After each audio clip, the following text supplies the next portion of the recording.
la dama de hierro y el castillo de naipes con los papeles del divorcio aún frescos en la mano. No lloré, no grité, no me aferré a nadie. Lo primero que hice fue tomar la silla de ruedas de mi suegro, don Ricardo Castillo, el patriarca semiparalizado, y llevarlo yo misma hasta la puerta del amante de mi marido. Y en el preciso instante en que aquella joven levantó la vista para mirar al anciano con ojos llenos de horror, la casa de mi familia política se derrumbó como si fuera una bomba de relojería. Jamás hubieran imaginado que yo, la que siempre consideraron la nuera sumisa, la mujer que todo lo soportaba, me atrevería a plena luz del día a desenterrar toda la podredumbre que habían ocultado tras el ilustre apellido de su familia de renombre. Y eso era solo el principio. Lo que siguió fue una cascada de verdades impactantes, una contraofensiva que nadie esperaba, disculpas tardías, y finalmente, un testamento que hizo inclinar la cabeza a todo el clan Castillo. Mi nombre es Isabel Moreno, tengo 35 años. Hubo un tiempo en que creí que el matrimonio era el hermoso fruto del amor, un refugio para toda la vida, pero no fue más que un biombo para ocultar un universo de mentiras, traición y una indiferencia cruel. Los 10 años que viví como esposa de Javier Castillo fueron un tiempo de paciencia y sacrificio. La gente pensaba que vivía a cuerpo de reina, casada con un director de una gran constructora, con un buen piso en el barrio de Salamanca y un coche, de la envidiada nuera de una familia con abolengo. Pero nadie sabía de las noches en que cenaba sola, esperando en vano a un marido que supuestamente estaba en un viaje de negocios, acurrucada en una cama vacía sin poder dormir. Mis sospechas comenzaron cuando Javier se volvió irritable y distante, cuando sus ausencias nocturnas se hicieron frecuentes con la excusa de obras lejanas o proyectos urgentes.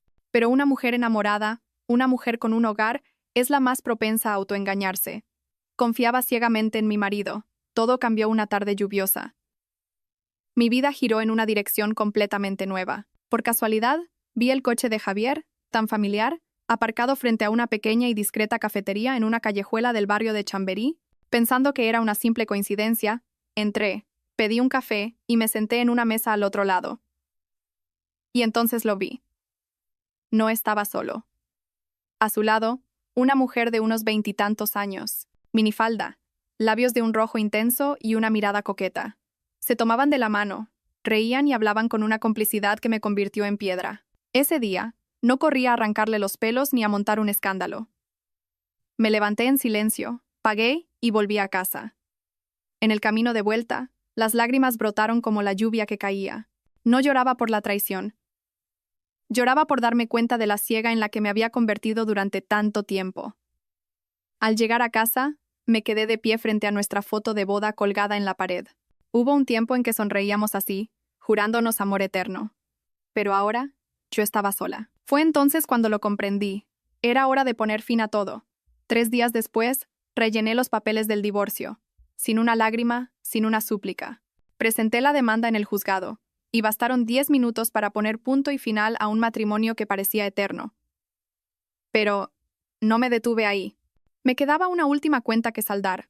Recordaba vívidamente las palabras de mi suegra el día de la boda. Deberías dar gracias por haber entrado en esta familia, Isabel. Somos gente de principios. Mi marido fue director de instituto, y toda nuestra familia tiene estudios. Compórtate como es debido. No manches nuestro apellido. Y sin embargo, ellos, que siempre presumían de su educación y sus valores, habían observado en silencio cómo su hijo me era infiel. Mi suegra, doña Elvira, lo sabía todo. Lejos de detenerlo, lo encubrió. Mi suegro, postrado en su silla de ruedas, solo abría la boca para decir: un hombre puede tener una aventura de vez en cuando. La esposa debe proteger el hogar y comprender a su marido. Durante 10 años había soportado lo suficiente. La mañana en que el divorcio se hizo oficial, no volví a casa. Fui directamente a la residencia de ancianos donde vivía mi suegro. Empujé su silla de ruedas con la misma suavidad de siempre, como si lo llevara al hospital. Pero esta vez, el destino no era el hospital. Lo llevé a la casa de Carla Fuentes, la amante de Javier. Un chalet adosado en una urbanización nueva en las afueras, con una fachada amarilla y una hortera puerta de rejas verdes. Cuando llamé al timbre, Carla abrió y se quedó helada al verme. «Isabel, ¿qué haces aquí?» Le dediqué una sonrisa que sabía que no olvidaría en su vida. Nada especial. Solo he traído a la persona más importante de esta familia. Me di la vuelta y empujé la silla de ruedas hacia adelante. Don Ricardo abrió los ojos como platos, horrorizado. «Isabel, ¿a dónde me has traído? ¿Dónde estamos?» Me incliné y le susurré con una voz gélida: Este es el lugar que su hijo frecuentaba cada noche, suegro, donde el heredero del clan Castillo disfrutaba de su futuro con su amante. A partir de hoy, usted vivirá aquí. Como su exnuera, ya no tengo ninguna obligación con usted. ¿Cómo? ¿Cómo te atreves?, gritó, su rostro pasando del rojo a la púrpura. Los papeles del divorcio ya están firmados. Usted no tiene ningún derecho a impedirme hacer lo que yo quiera. El rostro de Carla se puso blanco como el papel. No, por favor. No puedo. ¿Cómo voy a cuidar de un anciano? No es necesario que lo cuides. Pero si no fuera por ti, mi familia no se habría destrozado así. Es hora de que asumas tu parte de responsabilidad. Dejé a su lado una bolsa con sus medicinas, un manual de cuidados para el paciente y algo de ropa, y me di la vuelta, dejándolos atrás con sus rostros de absoluta estupefacción. Ese día volví a casa caminando. Llovía, pero mi corazón se sentía ligero como una pluma. No necesitaba saber qué haría Carla. Simplemente lo consideré mi último regalo para las personas que habían pisoteado mi corazón. Pero nunca imaginé que en una sola noche, toda la estructura de mi familia política se vendría abajo. Apenas llegué a casa de mis padres en Carabanchel, mi móvil empezó a sonar como un loco. No contesté. No quería escuchar nada. Quería saborear la paz que sentía por primera vez tras años encerrada en la prisión de ser la nuera ejemplar. Pero a la séptima llamada, vi el nombre suegra en la pantalla. Suspiré y contesté. Una voz que era casi un chillido estalló en mi oído.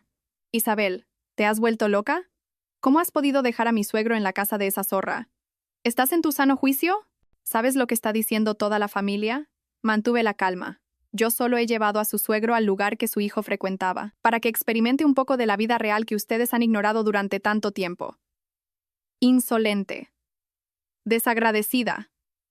¿Así me pagas los 10 años que te he mantenido? ¿10 años? En los 10 años que fui su nuera, usted nunca me consideró parte de la familia. Desde el primer día, me hizo levantarme a las 5 de la mañana para preparar el desayuno para todos, mientras usted y Javier roncaban. Si tenía fiebre, decía que fingía. Cuando me quedé embarazada, me hizo ir al mercado como siempre, y cuando sufrí el aborto, me dijo que era porque mi destino era estéril y el cielo no quería darme un hijo. ¿Y ahora dice que me ha mantenido? Silencio al otro lado de la línea. No esperé respuesta. Colgué esa noche, cené con mi madre. Me quitaba las espinas del pescado mientras me preguntaba en voz baja. ¿De verdad crees que has hecho lo correcto? La miré y le dije lentamente. Mamá, si me hubiera quedado callada, sufriendo en silencio, la gente me habría tomado por tonta, pero si una ha aguantado lo suficiente, también tiene derecho a devolver el golpe. No es por venganza, es para demostrarles que no soy la mujer débil que ellos creen. Mi madre no dijo nada más, pero en su mirada vi una especie de alivio. Quizás era orgullo, o quizás compasión. A la mañana siguiente, mi suegra, doña Elvira Vargas, se presentó en casa de Carla con sus cuñados y sobrinos. Me enteré por una amiga que era la presidenta de la asociación de vecinos de esa urbanización. Mi amiga me llamó, emocionada. Isabel, no te imaginas el escándalo. Tu familia política está montando un circo en casa de esa chica. Tu suegra ha entrado insultándola a gritos, intentando llevarse al abuelo, pero la tal Carla se resiste llorando y diciendo que no puede, que tú le dijiste claramente que era su responsabilidad. Sonreí para mis adentros. Yo nunca dije tal cosa, pero conocía bien el carácter de Carla. Alguien acostumbrado a vivir sin dar un palo al agua se volvería loco tras una sola noche escuchando a un anciano gritar pidiendo comida o ayuda para ir al baño. Además, don Ricardo no era precisamente un hombre de carácter apacible. Desde el infarto cerebral, su humor se había vuelto más volátil y testarudo. Incluso yo, que lo cuidé durante años, a veces perdía la paciencia cuando golpeaba la mesa exigiendo que fuera yo, su nuera, quien le diera de comer. A esas horas, él estaría gritando como un poseso en esa casa extraña, y Carla estaría al borde de un ataque de nervios, muerta de vergüenza. ¿No era ese el precio a pagar por robar el marido de otra? La vida no es tan fácil como en las telenovelas. Hacia el mediodía recibí otra llamada. Esta vez era Javier. No contesté. Llegó un mensaje. Isabel, ¿qué le has hecho a mi padre? ¿Estás loca? Siguió otro. Toda la familia está revolucionada. Mamá está a punto de ingresar en el hospital por la tensión. ¿Pretendes que todo el barrio se entere? Le respondí con una sola frase. No me avergüenzo de lo que he hecho. Pero tú eres tan cobarde que ni siquiera puedes admitir lo que hiciste. Un hombre que deja a su padre anciano y enfermo en manos de su exmujer y su amante debería mirarse un poco al espejo. Luego, bloqueé su número. Por la tarde oí un coche detenerse frente a la casa de mis padres. A través de la ventana vi a doña Elvira. Llevaba el mismo vestido de seda con estampado de flores moradas que yo le había lavado tantas veces. Pero hoy, con el pelo revuelto y los ojos hinchados, parecía desolada. Gritó desde la puerta. «Isabel Moreno, sal aquí ahora mismo. Sal y hablemos cara a cara». Mi madre salió primero. Su voz era firme. «Señora, si tiene algo que decir, dígamelo a mí. Esta es mi casa y mi hija ya no es su nuera». «No, tiene que salir ella. Ha destrozado a mi familia». Salí, sin miedo. «Suegra, ¿a qué ha venido? ¿Cómo te atreves a preguntar? Has avergonzado a toda mi familia. ¿Quieres que todo el barrio se ría de nosotros?» La miré con una franqueza que nunca antes había usado. Yo no he avergonzado a nadie. Solo he revelado la verdad. Si tanto temía la vergüenza familiar, debería haberle enseñado a su hijo a tenerla. «Te voy a denunciar por difamación. Adelante, denúncieme. Tengo pruebas de sobra. La grabación de Javier y Carla en la cafetería, las cámaras del hotel, incluso mis informes del psicólogo por el maltrato emocional. Si quiere ir a juicio, estaré encantada de acompañarla. Pero me temo que la que quedará en evidencia no seré yo». Doña Elvira se quedó paralizada. No esperaba que yo hubiera preparado todo con tanta meticulosidad. Sé que siempre me había visto como una simple chica de pueblo dócil y fácil de manejar, pero olvidó que una mujer llevada al límite se convierte en la más fuerte de todas. Finalmente, se dio la vuelta en silencio y se marchó. Vi su espalda encorvada sin ira, solo con una sensación de ligereza. La limpieza de la basura había comenzado. Pero esto no era todo. En mis manos, aún guardaba un secreto que haría que Javier y toda su familia no pudieran volver a levantar la cabeza jamás. Cuando mi suegra cruzó la puerta, me quedé allí de pie un largo rato. Su caminar desganado, una mezcla de rabia e impotencia, era una imagen que había visto innumerables veces durante mis 10 años de matrimonio. Pero antes era yo la que suplicaba, la que temía, la que dependía de cada una de sus palabras y gestos. Ahora era yo quien la había hecho inclinar la cabeza, no porque fuera malvada, sino porque no podía soportarlo más. Y lo que ella aún no sabía era que el verdadero terremoto ni siquiera había empezado. Entré en mi habitación y saqué una pequeña caja de metal cerrada con un viejo candado. La había escondido hacía 3 años, cuando las primeras grietas comenzaron a aparecer en aquella familia. Dentro guardaba las pruebas, los datos y las grabaciones que había recopilado en secreto. En aquel entonces, no me atrevía a pensar en el divorcio, pero quizás mi intuición femenina me lo advertía. Si algún día mi paciencia llegaba a su límite, necesitaría armas en mis manos, y ahora era el momento de abrir esa caja. 3 años atrás, antes de que mi suegro sufriera el infarto, durante una reunión familiar, escuché por casualidad una conversación entre él y Javier en el despacho. Yo estaba limpiando el salón y la puerta estaba entreabierta. La voz de mi suegro resonó. «Ese niño, tienes que ocultárselo bien a Isabel. Si se entera, esta familia estará acabada». «¿Qué niño?». La respuesta de Javier fue un susurro, pero la oí perfectamente.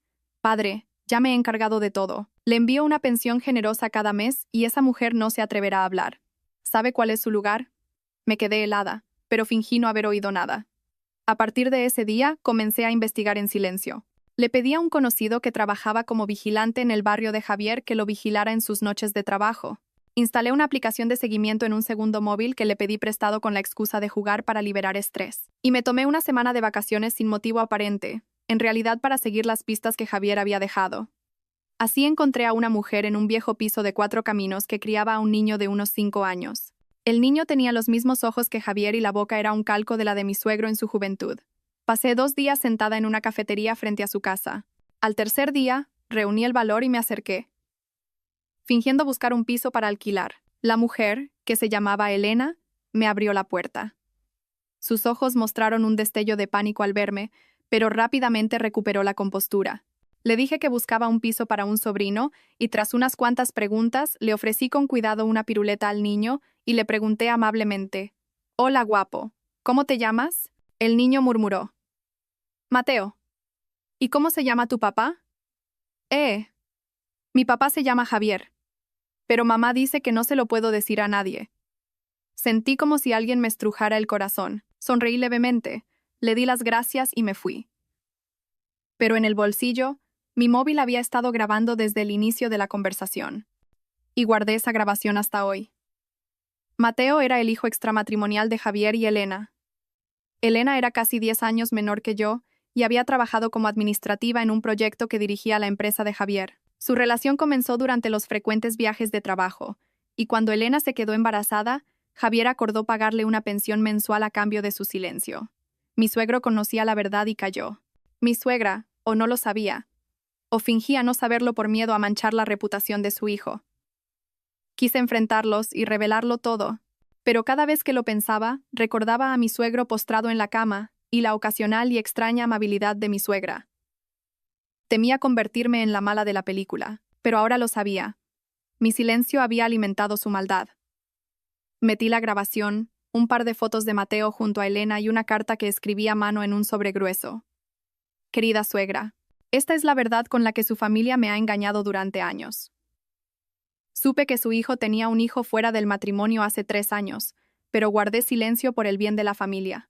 Ahora que ya no soy parte de ustedes, no tengo motivos para seguir ocultándolo. Si le queda un ápice de dignidad, haga lo necesario para que ese niño no crezca abandonado como su madre.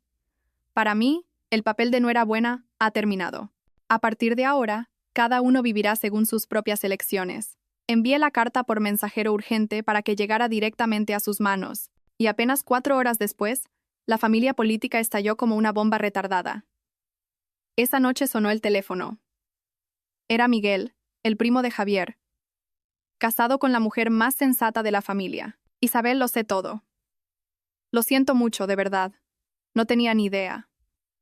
Ahora entiendo por qué tomaste esa decisión. Sonreí levemente. No necesito las disculpas de nadie, Miguel. Solo quería que todos se enfrentaran a la verdad. Y, en el fondo, quiero que ese niño sea reconocido. Él no tiene la culpa de nada. Lo entiendo. Pero, ¿tú estás bien? Sí, estoy bien, Miguel. Por primera vez en 10 años, siento que controlo mi propia vida. Colgué y miré al cielo. Empezaba a llover. Nunca me había sentido tan fuerte. Esa tarde, cuando el cielo se tiñó de gris, recibí un mensaje de una persona inesperada. Era la tía de Javier, Carmen, la hermana de doña Elvira. El mensaje era corto. Isabel, acabo de enterarme. Has hecho lo correcto. Pero ten cuidado. Mi cuñada ha perdido la cabeza y está diciendo barbaridades para darle la vuelta a la situación. No quiero que sufras una injusticia. Leí el mensaje 3 veces. Mi corazón, que estaba en calma, dio un vuelco. Conocía a doña Elvira. Había vivido más de 10 años bajo su sombra. Podía ser paciente, sonreír, fingir ser educada en público, pero por la espalda era capaz de urdir las intrigas más retorcidas. Cuando me ascendieron a jefa de departamento, me obligó a dejar el trabajo diciendo que una mujer con demasiado éxito trae la ruina a su marido. Cuando no podía tener hijos, llamó a mi madre a escondidas para decirle que su hija era estéril, haciéndola llorar durante noches. Delante de los parientes, decía sin pudor: nuestra Isabel es buena, pero un poco tonta, ni se entera de que su marido le pone los cuernos. Yo me lo había tragado todo. Pero si hoy volvía a maquinar algo, no me quedaría de brazos cruzados. Esa noche, en el chat familiar de los Castillo, apareció un largo mensaje enviado desde el número de doña Elvira a los mayores de la familia. En primer lugar, quiero expresar que asumo toda la responsabilidad por los recientes altercados. Sin embargo, debo aclarar que la afirmación de Isabel de que Javier tiene un hijo fuera del matrimonio es una calumnia y una conspiración para manchar el honor de nuestra familia. Don Ricardo fue llevado a la fuerza a un lugar desconocido en su delicado estado de salud, e Isabel ha insultado deliberadamente a la familia y difundido falsedades en redes sociales. Ya he contratado a un abogado y estoy preparando la documentación. Si Isabel continúa con esta difamación, la llevaré ante los tribunales por injurias y denuncia falsa. Inmediatamente, llovieron las reacciones. Algunos la apoyaban, otros dudaban. Pero una cosa estaba clara. Doña Elvira intentaba cambiar las tornas. No me enfadé. Con calma, hice una captura de pantalla y envié un único mensaje al chat. A los mayores de la familia, soy Isabel, su ex sobrina política. Para aclarar la situación, les envío algunas pequeñas pruebas. Y un archivo de audio con la conversación entre don Ricardo y Javier Castillo sobre la pensión del niño. 2. Fotos de Mateo y su madre, Elena. 3. El registro de una consulta en el Centro de Salud de Cuatro Caminos donde figura Javier Castillo como nombre del padre. 4. Una foto de las cámaras de seguridad del Hotel El Encanto, fecha 5 de mayo, donde se ve a Javier Castillo y Elena entrando juntos. No quiero hacer de esto algo más grande, pero si alguien sigue insistiendo en que miento, No tendré más remedio que presentar todo esto ante las autoridades y dejar que la ley decida. Una última cosa. El honor de una familia no reside en ocultar la verdad, sino en el coraje de enfrentarla y corregir los errores. Minutos después, el chat quedó en un silencio sepulcral. Ni un mensaje de refutación, ni una palabra en defensa de doña Elvira. Podía imaginar perfectamente el ambiente, como si le hubieran dado una bofetada delante de todos aquellos que la consideraban un dechado de virtudes. Esa noche, Javier volvió a llamar, esta vez desde un número desconocido. Al contestar, su voz sonaba ronca, una mezcla de rabia e impotencia. «Isabel, ¿no crees que estás siendo demasiado rastrera? ¿Piensas arruinarme la vida?» Me reí suavemente. «Nadie te ha arruinado la vida. Te la has arruinado tú solo. Yo solo he abierto la caja donde metiste toda tu basura. Por favor, lo de Mateo no fue intencionado. Estaba borracho, fue un error, y Elena insistió en tenerlo. Le he estado pagando la pensión durante años. Por favor, no hagas esto más grande. Mamá está ingresada por la tensión y papá se niega a comer. ¿No estarás contenta hasta que nos veas a todos muertos?»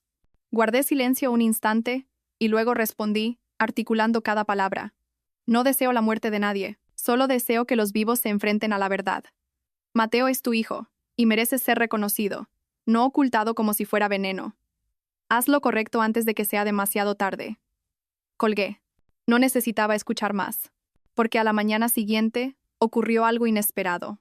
La tía de Javier, Carmen, la que me había enviado el mensaje de advertencia, me llamó para vernos en una pequeña cafetería cerca de mi casa. Cuando llegué, ya estaba sentada. Su mirada era amable, pero llena de preocupación. «Isabel, perdóname.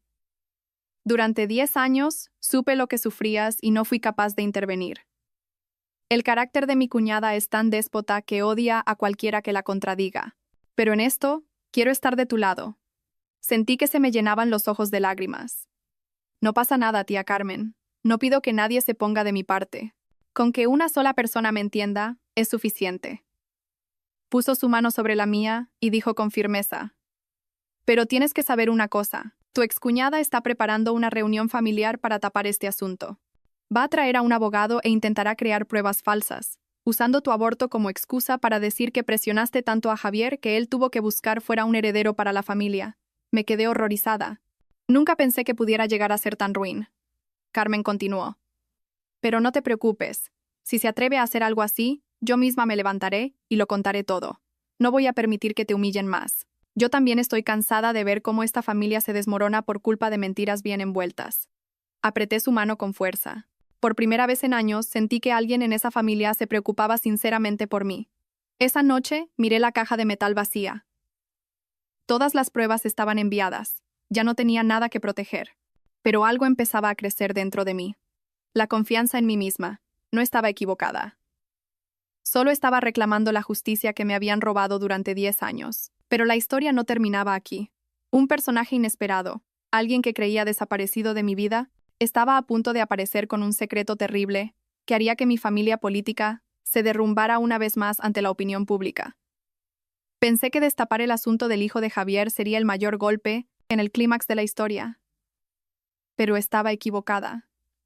Lo que me esperaba era aún más terrible, y esta vez no venía de Javier, ni de Carla, ni de un tercero. Venía del pasado más profundo de mi suegra, doña Elvira Vargas.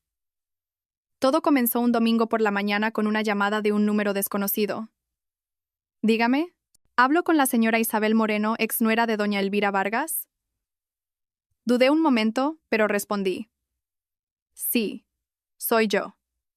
«¿Quién es?». Al otro lado, una voz de hombre de mediana edad, algo ronca por los años, pero muy clara. «Me llamo Arturo Vega.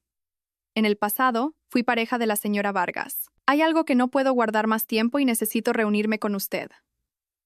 Nos encontramos en una pequeña cafetería en un callejón tranquilo de Malasaña, un lugar poco frecuentado. Cuando llegué, él ya me esperaba. Aparentaba unos 60 y pocos años, y a pesar de su pelo canoso, su mirada era intensa. En sus manos sostenía una vieja carpeta. En cuanto me senté, fue directo al grano. «Lamento haberla contactado de forma tan abrupta, pero lo que voy a contarle le causará una gran conmoción». Asentí. Un mal presentimiento ya se había apoderado de mí. Arturo Vega me miró y bajó la voz. «En 1993, Elvira y yo éramos pareja. Nos conocimos en unas jornadas para funcionarios. Yo era contable en una empresa de alimentación y ella, administrativa. Teníamos planes de boda, pero de repente, desapareció sin decir una palabra. Escuché en silencio. Un año después, me enteré de que se había casado con Ricardo Castillo, un respetado director de instituto de una familia adinerada. Me dolió, pero pensé que era el destino. 3 meses más tarde, un amigo me dijo que Elvira había dado a luz a un niño. Contuve la respiración. ¿Javier? Arturo asintió y sacó de su maletín una fotocopia de un informe de ADN, viejo y manchado de humedad. Lo sospeché durante 30 años. Hace 2 meses, fui a un chequeo médico y tomé en secreto una muestra de mi cabello. Le pedí a un sobrino que trabaja en un laboratorio que la comparara con una muestra del pelo de Javier que conseguí en una reunión familiar a la que asistí gracias a un conocido. El resultado fue una coincidencia del 97%. Me quedé petrificada. Arturo sacó una vieja foto de 1993. En ella, una versión más joven de doña Elvira, con los mismos ojos afilados y la misma sonrisa de Javier. A su lado, un joven Arturo la abrazaba por los hombros. ¿Lo entiende ahora? Yo soy el padre biológico de Javier. Pero doña Elvira, para conseguir un buen matrimonio, me abandonó y ha estado engañando a don Ricardo Castillo durante más de 30 años. No podía creer lo que oía. Cada palabra que pronunciaba era como un rayo. Aquella familia que me había oprimido en nombre del honor, la tradición y la moral, estaba construida sobre un castillo de mentiras y engaños. Pero, ¿por qué me cuenta esto ahora? Arturo suspiró. Porque sé que la están oprimiendo. Leí en internet lo que le ha pasado. No puedo permitir que mi hijo viva en una familia falsa sin conocer su identidad, ni que una persona como usted sea pisoteada sin justicia. No pude contener las lágrimas. Me entregó el original de la prueba de ADN, un par de fotos antiguas y un viejo diario que Elvira había escrito en el pasado. En él, relataba su angustia por haber abandonado al hombre que amaba y haber elegido un matrimonio por conveniencia tras dar a luz a Javier. Esta es la verdad. Lo que haga con ella depende de usted. Pero creo que ha llegado el momento de que la luz ilumine lo que ha estado oculto durante demasiado tiempo. Volví con todo aquello. No pude dormir en toda la noche. Me asaltaron innumerables recuerdos. Elvira reprendiéndome por no saber proteger los valores familiares, gritándome por no darle un nieto. Y el día en que, apuntándome con un tenedor, me espetó: cada uno de tus actos afecta al honor de esta casa. Somos una familia ejemplar. No dejaré que una manzana podrida lo eche todo a perder. Ahora lo entendía. La manzana podrida era ella. Sabía que revelar esto no solo sería un shock, sino que asestaría un golpe mortal al honor de la familia Castillo, el arma que Elvira había usado para pisotear a los demás. Pero no sentía ni una pizca de culpa. Ella también había pisoteado a muchos para proteger esa fachada. Llamé a la única persona de la familia en la que aún confiaba, Miguel. Miguel, ¿tienes un momento? Necesito enseñarte algo.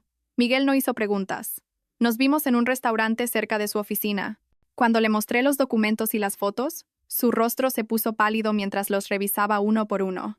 Dios mío, no es necesario que toda la familia lo sepa.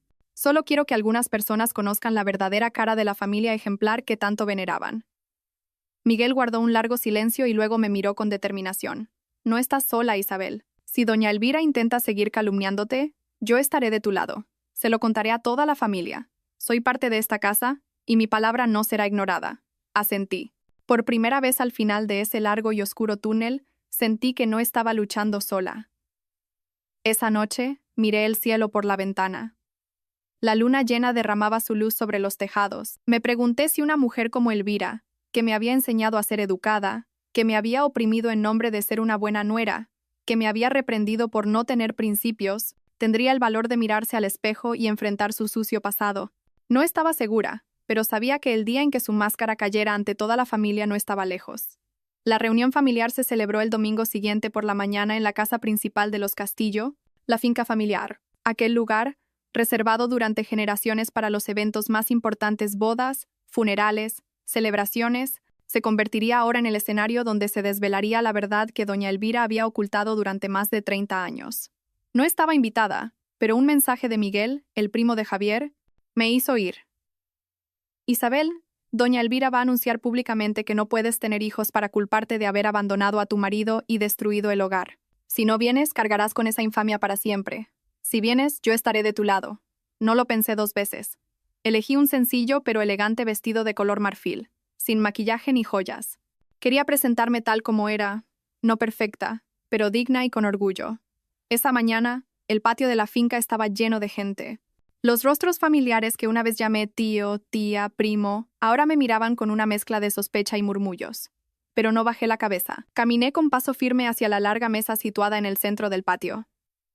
Doña Elvira estaba sentada en la cabecera, y a su lado, un inquieto Javier se mordía las uñas. Mi suegro, debilitado, estaba en una silla de ruedas en un rincón, silencioso como una vieja estatua. Nadie esperaba que me atreviera a aparecer. Doña Elvira abrió los ojos como platos y apretó los labios, pero enseguida esbozó una sonrisa burlona. Vaya, vaya. La exnuera también ha venido. Bienvenida. Muy bienvenida. Al menos sabes lo que es la vergüenza. Me senté con calma en una silla al otro extremo de la mesa y levanté la vista. No he venido a avergonzarme. He venido a contar la verdad, por si hay alguien aquí que prefiera escucharla en lugar de mentiras. Doña Elvira me fulminó con la mirada. Respiró hondo y se dirigió a todos. Querida familia, he convocado esta reunión para aclarar las calumnias que la exesposa de mi hijo, Isabel Moreno, ha difundido sobre nuestra casa. Ha dicho que Javier tiene un hijo ilegítimo. Ha abandonado a su suegro en casa de una desconocida y ha amenazado el honor de nuestra familia. Todo esto es un montaje producto de su complejo por no poder darnos un heredero. Se oyeron algunos murmullos. Una mujer susurró: «Pero si Isabel solo tuvo un aborto, ¿eso significa que no puede tener hijos?». Me levanté y con voz clara y firme, articulando cada palabra, dije: «Disculpen, pero debo decir esto. De lo contrario, mi madre y yo viviremos humilladas para siempre». Saqué de mi bolso la carpeta que había preparado y la coloqué en el centro de la mesa, frente a doña Elvira. Un murmullo recorrió a los presentes. La miré fijamente. Este es un informe ginecológico reciente del Hospital Universitario La Paz. El médico confirma que mi útero es completamente normal y que soy fértil. El día que sufrí el aborto, tenía más de 38 grados de fiebre. Y usted, suegra, me obligó a ir al mercado. ¿Lo recuerda? El rostro de doña Elvira se puso blanco. Intentó mantener la compostura. Eso es mentira. Si es mentira, ¿cómo explica el archivo de audio donde usted me dice que una mujer que no puede dar hijos no tiene derecho a quejarse si su suegra trae a otra nuera para asegurar la descendencia? Saqué mi móvil y pulsé el play. La voz aguda y maliciosa de doña Elvira resonó con claridad. El ambiente se congeló al instante. Algunos de los mayores fruncieron el ceño y apartaron la vista. La tía Carmen se quedó petrificada y murmuró: «Dios mío, Elvira». No me detuve. Saqué otro informe. Este es el resultado de la prueba de ADN de Mateo, el hijo de Javier Castillo y Elena. Coincidencia del 97%. Con el sello y la firma del Instituto Nacional de Toxicología y Ciencias Forenses. Si alguien desea una contraprueba, estaré encantada de acompañarle al hospital. El murmullo se convirtió en un oleaje. Javier, con el rostro pálido, se encogió en su asiento. Doña Elvira le gritó: «¡Cállate! No lo admitas. Te dije que lo ocultaras». Hice una pausa antes de lanzar la última bomba. Lentamente, saqué el tercer resultado de la prueba, el original que me dio Arturo Vega y el viejo diario de Elvira. Siento tener que llegar a esto, pero si usted, suegra, ha decidido humillarme delante de toda la familia, yo no puedo seguir callada. Coloqué los papeles en la mesa y, con voz temblorosa pero firme, dije: «Este es el resultado de la prueba de ADN entre Javier Castillo y el señor Arturo Vega, quien fue su pareja antes de que usted se casara con don Ricardo. El resultado confirma que el señor Vega es el padre biológico de Javier y no don Ricardo». Un silencio de muerte cayó sobre el patio. Doña Elvira, como si le hubiera caído un rayo, se levantó de un salto y gritó: «¡Estás loca! ¡No mientas! Es una invención tuya». Si es una invención, ¿cómo explica este diario que encontré? Es su letra. Hay un pasaje donde escribe: «Amo a Arturo, pero debo casarme con Ricardo para cambiar mi vida». La tía Carmen se llevó una mano al pecho y hundió la cabeza sobre la mesa. El patio era un caos. Preguntas, dudas, gente horrorizada. Mi suegro, sentado en silencio, temblaba con las manos apretadas y los labios sellados. No dijo nada, pero una lágrima solitaria rodó por su mejilla izquierda. Fue la primera vez que lo vi llorar. La verdad había rasgado como un cuchillo el velo de seda que cubría el honor de la familia Castillo. Todo era un desastre. Un tío abuelo, un hombre mayor y respetado, se levantó solemnemente. «Esto no se puede tapar más. Esta familia, que siempre ha pretendido dar lecciones a los demás, ya está bien. Dejémoslo aquí. Que cada uno se vaya a su casa y reflexione sobre sí mismo. La gente comenzó a levantarse y a marcharse. Doña Elvira seguía gritando: «Tienen que creerme. Todo lo que hice fue por esta familia, por el honor. No pueden darme la espalda». Pero nadie la miró. Ni siquiera su hijo Javier, a quien había protegido con todas sus fuerzas. Al pasar a mi lado para retirarse de la mesa, susurró: «Lo siento, Isabel. Has ganado». No sonreí. No era una victoria. Era la verdad. Y ante la verdad no hay vencedores ni vencidos. Solo están los que la enfrentan con valentía y los que huyen de ella toda la vida. 3 días después de aquella fatídica reunión familiar, el apellido Castillo estaba en boca de todos, desde el mercado del barrio hasta el último rincón de la ciudad. El rumor se extendió como la pólvora en las conversaciones del desayuno y en las charlas del atardecer. No hicieron falta redes sociales. El boca a boca del vecindario fue el medio de difusión más potente. Yo permanecí en silencio, sin añadir una sola palabra. Consideraba que mi trabajo estaba hecho. Pero como era de esperar, doña Elvira no se quedó de brazos cruzados. Esa noche, recibí una llamada de mi excuñada, la segunda nuera de la familia. Era una mujer dócil y de pocas palabras, pero recta. «Isabel, ¿te has enterado? La suegra está preparando una denuncia contra ti por denuncia falsa y difamación. Ha movilizado a un abogado conocido». Me tensé, pero no me sorprendió. Desde el momento en que le quité la máscara, había anticipado todos sus movimientos. «¿Estás segura?» «Sí, mi marido es sobrino de ese abogado. La suegra le llevó unas fotos manipuladas y le dijo que tú, por venganza tras el divorcio, habías editado las grabaciones e inventado toda la historia». Solté una risa amarga. Manipular fotos, inventar historias. ¿Y yo con los originales? Su diario manuscrito y una prueba de ADN independiente. Pero no la subestimé. Sabía que doña Elvira no necesitaba ganar en los tribunales. Le bastaba con ganar la guerra de la opinión pública. Con que la gente dudara, con que pensara que algo habrá, ella ya habría recuperado parte de su reputación. Era la táctica más perversa de todas. Al día siguiente, recibí una citación del Servicio de Mediación del Ayuntamiento por una denuncia de difamación. La mediadora era una mujer de unos 40 años, de aspecto pulcro. Sobre su mesa, un documento con el nombre de doña Elvira Vargas bien visible. Me dijo cortésmente: «Señora Moreno, la hemos citado para verificar algunos hechos. La señora Vargas alega que usted ha difundido información falsa, dañando su honor personal y familiar. Entiendo que es un asunto familiar complejo, pero le agradecería su colaboración para aclarar las posturas de ambas partes». Asentí y de mi bolso saqué todos los documentos originales, las grabaciones con sello de fecha, los resultados del laboratorio forense y el diario original acompañado de una declaración firmada por Arturo Vega. Lo puse todo sobre la mesa y dije con voz clara: «No he difamado a nadie. Solo he dicho la verdad. Si esa verdad ha hecho que alguien sienta que ha perdido su honor, la culpa no es mía». La mediadora examinó los documentos, y a medida que leía, su expresión se volvía más seria. Al cabo de un rato, levantó la vista. Su mirada ya no era fría, sino que denotaba cierta comprensión. «Entiendo. Todo queda perfectamente claro con esta documentación. Informaré a mis superiores para archivar el caso como denuncia infundada». Sonreí levemente. «Gracias. Pero, si no es mucha molestia, ¿podría transmitirle un mensaje de mi parte a la señora Vargas? Dígale que las mentiras tienen las patas muy cortas». Al salir del edificio, el sol me dio en la cara. Un taxi se detuvo junto a la acera y de él se bajó precisamente doña Elvira. Iba vestida con un traje de chaqueta negro, el pelo recogido en un moño alto y los labios pintados de un rojo intenso, como en las fiestas familiares. Pero sus ojos estaban hinchados y su rostro, pálido. Se detuvo al verme. Nos miramos en silencio, sin insultos, sin agresiones. Solo 2 miradas afiladas como cuchillos cruzándose en el aire. Fui la primera en hablar.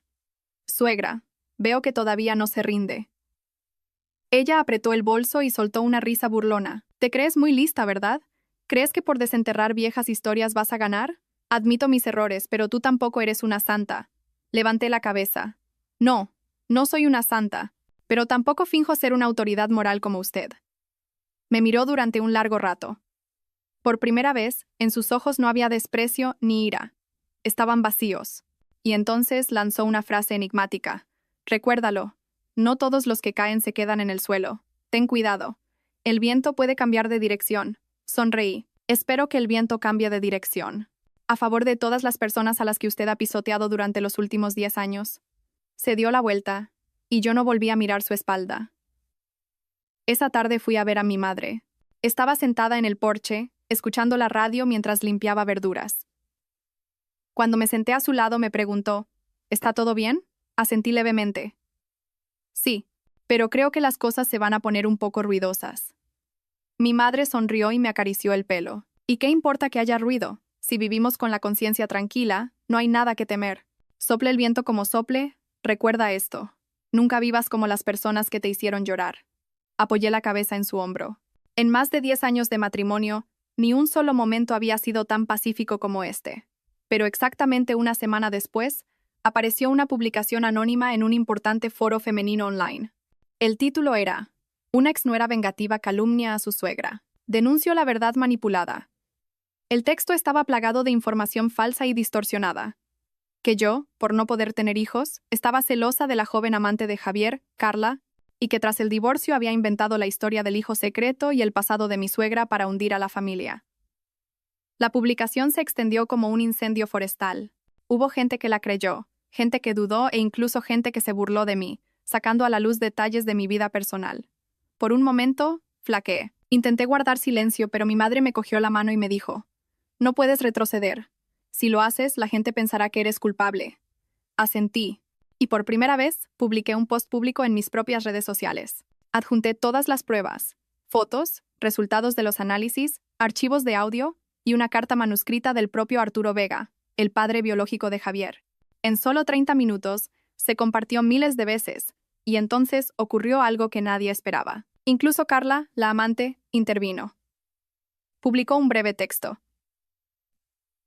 No quería involucrarme, pero confirmo que Isabel Moreno no miente. Javier Castillo y yo tenemos un hijo. Nunca he sido agredida ni calumniada por él. La única persona que me sugirió que guardara silencio fue su ex-suegra. La comunidad online explotó. Doña Elvira Vargas, la que amenazaba, calumniaba e inventaba historias, se convirtió oficialmente en objeto de escarnio público. La familia Castillo fue expulsada de las organizaciones benéficas locales, y la historia de la familia se convirtió en el cotilleo de todo el barrio. Y yo solté un suspiro de alivio, no porque hubiera ganado, sino porque por fin no tenía nada más que ocultar. Después de que publicara todas las pruebas en mis redes sociales, la tormenta arrasó con la máscara de hipocresía moral de mi antigua familia política. El barrio hervía de rumores. Las comunidades online me apoyaban, y aquellos que me habían dudado y criticado eliminaron silenciosamente sus comentarios o me enviaron mensajes de disculpa. Carla, la mujer que pensé que desearía mi desaparición, puso el punto final a la farsa de los Castillo con una simple frase: Isabel no me hizo nada malo. Fui yo la que se equivocó, y lo admito.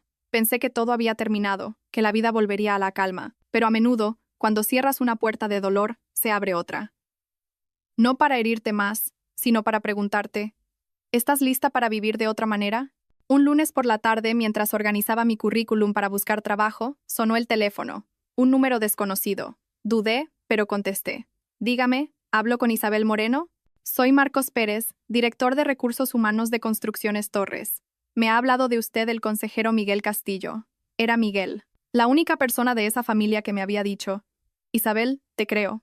Nunca le pedí ayuda, pero él, en secreto, había puesto el primer ladrillo para que yo pudiera reconstruir mi vida. Nos gustaría contratar a alguien para nuestro departamento legal interno, y el señor Castillo la ha recomendado encarecidamente. ¿Estaría disponible para una entrevista mañana por la tarde? Me quedé sin palabras. Sí, claro.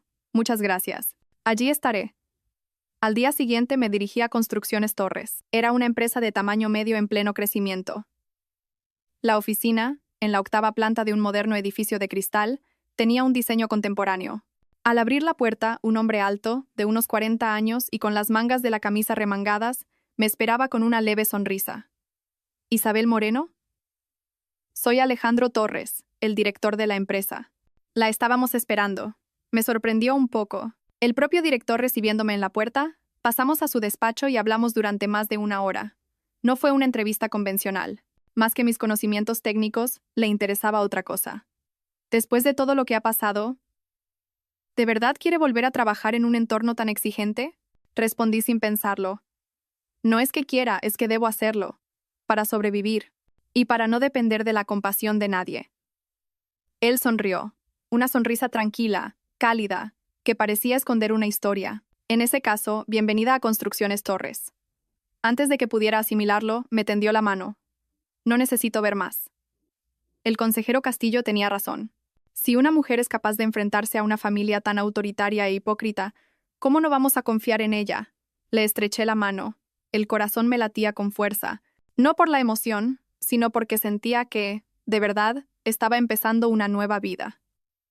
Los días siguientes, empecé a trabajar con una rutina. Entraba a las 8 y salía a las 5. Cada vez que cruzaba la puerta de cristal de la oficina, me sentía como otra mujer. Ya no era la sombra silenciosa detrás de mi marido, ni la nuera de la familia Castillo. Era Isabel Moreno, una mujer libre e independiente, y las señales que Alejandro Torres empezó a mostrarme eran imposibles de ignorar. Al principio, fue una taza de café sobre mi mesa cada mañana, exactamente como me gustaba, solo, con poco hielo y sin azúcar. Luego, eran las visitas casuales a mi puesto, fingiendo pasar por allí, para preguntarme, ¿qué tal el trabajo? ¿Has comido? Vete pronto a casa hoy. ¿O prefieres que hagamos horas extras juntos? Al principio pensé que era simple cortesía, pero empecé a sospechar. Y aunque sospechaba, no me desagradaba. De hecho, a veces me reconfortaba. Un día, después de entregarle un borrador de contrato, llamé a la puerta de su despacho. Me sonrió al verme. Pasa, Isabel. Te estaba esperando. He terminado el informe. Necesito que lo revise para mañana por la tarde. Cuando me di la vuelta para irme, me llamó. Isabel. ¿Sí? Hoy tenemos la fiesta de cumpleaños trimestral para los empleados. Habrá vino. Quédate y celébralo con nosotros. Dudé, pero al final asentí. Esa noche, me senté con mis compañeros bajo una luz tenue. Sonaba música suave y el tintineo de las copas de vino era un sonido claro y alegre. Nadie mencionó mi pasado, nadie me miró con compasión. Simplemente me trataron como a una colega más, de persona a persona, como a cualquier otra mujer. Al terminar la fiesta, esperaba un taxi en el vestíbulo. Alejandro se acercó y se paró a mi lado, con las manos en los bolsillos. ¿Te llevo? No hace falta. Estoy acostumbrada a ir sola. Asintió, pero no se fue. Isabel, no sé cuándo es el momento adecuado para decirlo, pero creo que estoy empezando a sentir algo por ti. Me quedé helada. Una ráfaga de viento nocturno me alborotó el pelo. Lo miré, sin esquivarlo, pero sin acercarme. Acabo de salir de un infierno. Aún no sé si tengo fuerzas para volver a confiar en alguien. Me miró con unos ojos que no tenían prisa. No te pido que confíes en mí ahora mismo. Solo quiero que sepas que hay alguien dispuesto a esperar. Guardé silencio. No sabía si era emoción o miedo. Al llegar a casa, me tumbé en la cama. Apreté el móvil, sin responder, pero mi mente era un torbellino.